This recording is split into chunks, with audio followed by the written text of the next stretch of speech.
सिर्फ 2 करोड़ दिल्ली वासियों की ओर से नहीं बल्कि 135 करोड़ भारतवासियों की ओर से बोलने के लिए खड़ा हुआ हूं। सर, इससे ज्यादा असंवैधानिक, गैर कानूनी कागज का टुकड़ा एक बिल के माध्यम से शायद ही आज से पहले कभी संसद भवन के भीतर लाया गया होगा।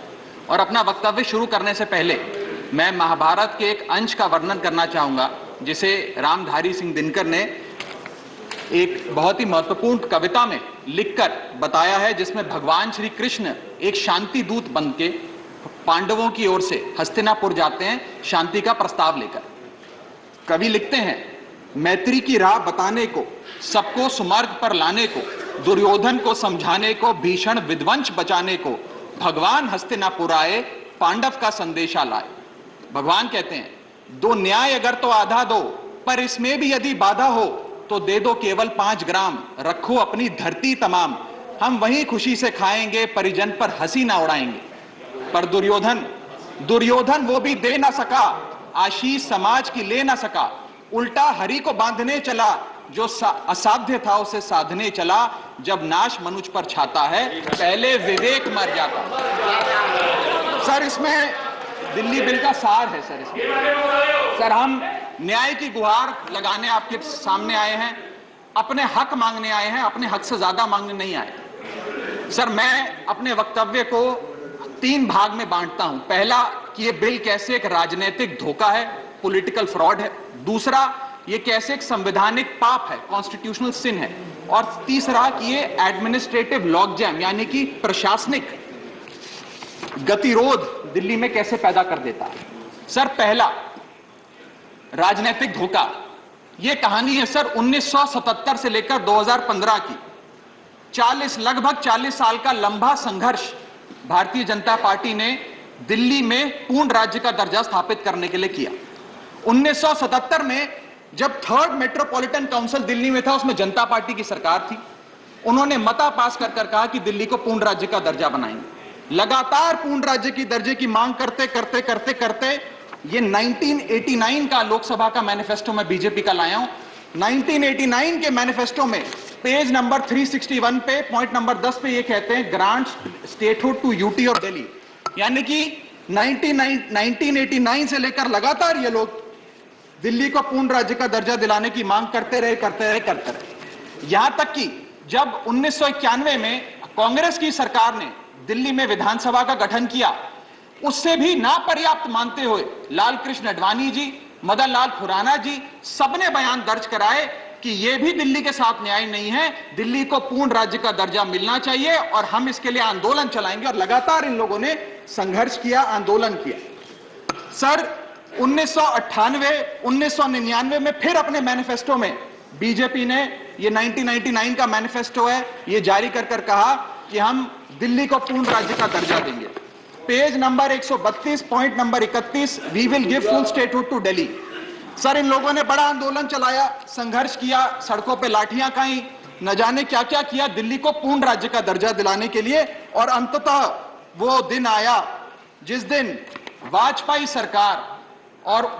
सरकार के उप प्रधानमंत्री आदरणीय लाल कृष्ण आडवाणी जी इस सदन के भीतर एक बिल लाए, द कॉन्स्टिट्यूशनल अमेंडमेंट बिल 2003, जो दिल्ली को पूर्ण राज्य का दर्जा देता है। यह बिल आडवाणी जी इस सदन के भीतर लाए और कहा कि दिल्ली को अधिकार देने की जरूरत है, दिल्ली को पूर्ण राज्य का दर्जा भाजपा दिलाएगी। यहां भी बात खत्म नहीं होती सर। इसके बाद 2013 के अपने मैनिफेस्टो में बीजेपी ने कहा हम पूर्ण राज्य का दर्जा देंगे। इनकी जून 2013 में नेशनल एग्जीक्यूटिव की मीटिंग हुई, उसमें मता पास कर कहा हम दिल्ली को पूर्ण राज्य का दर्जा देंगे। यहां तक कि इनके सांसद डॉक्टर हर्षवर्धन ने बयान दिया कि जब आदरणीय नरेंद्र मोदी जी देश के प्रधानमंत्री बनेंगे, हम दिल्ली को पूर्ण राज्य का दर्जा देंगे। ये इन सब ने सर लगातार बातें कही और दिल्ली को पूर्ण राज्य का दर्जा दिलाने की मांग लगातार भारतीय जनता पार्टी दिल्ली वालों के सामने रखती रही।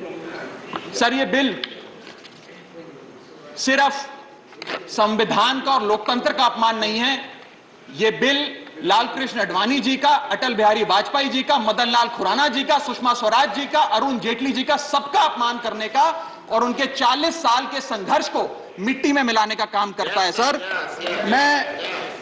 मैं मैं माननीय गृह मंत्री जी का बयान लोकसभा में सुन रहा था।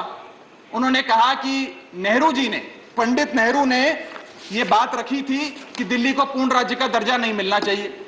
मैं माननीय गृह मंत्री जी से कहना चाहता हूं, नेहरूवादी मत बनिए, अडवाणीवादी बनिए, वाजपेयीवादी बनिए और दिल्ली को पूर्ण राज्य का दर्जा देने का आज आपके पास ऐतिहासिक मौका है।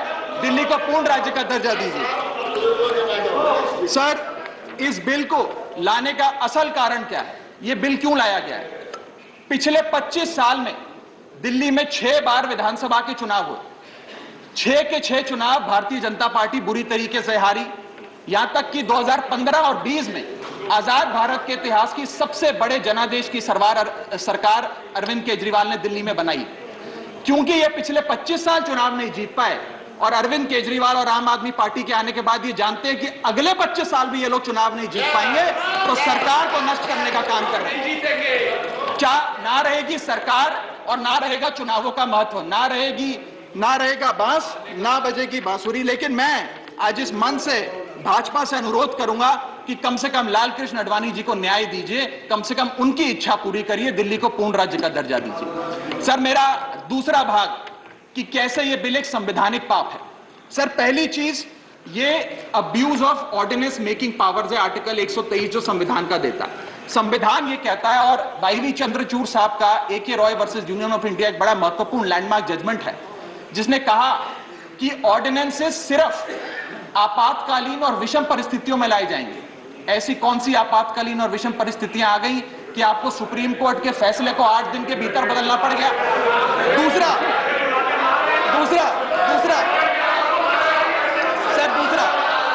देखिए